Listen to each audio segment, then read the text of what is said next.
আমাদের অভিযোগের ভিত্তিতে তারা এখন থেকে কঠিন ভূমিকা পালন করবে।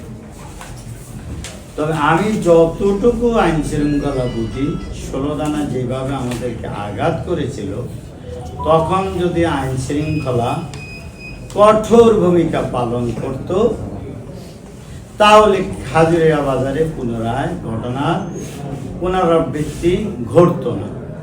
সেই 16 দানায় আমাকে ইট ফিক্কা মেরেছে, ভাগ্যের ভালো সাইডে না ঘরে উপরে দিয়ে পড়েছে।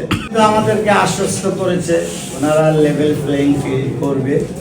তবে যত গ্যাঞ্জাম যত কিছুই করে আমরা নির্বাচনের মাঠে থাকবো এবং ইনশাল্লাহ আমরা নির্বাচন করব।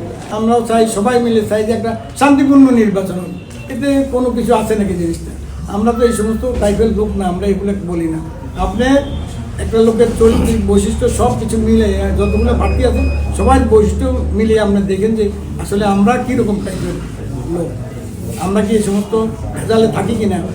গতকালকের ঘটনাকে সামনে রেখে না, গতকালকে ঘটনাকে দেখে আমি তো এইভাবে চিন্তা করি না যে এরকম একটা ঘটনা হবে, কিন্তু এই ঘটনার উৎপত্তি হওয়াতে তো আমি নিশ্চয়ই একটু শঙ্কা বোধ করছি স্বাভাবিকভাবে জিনিসটা।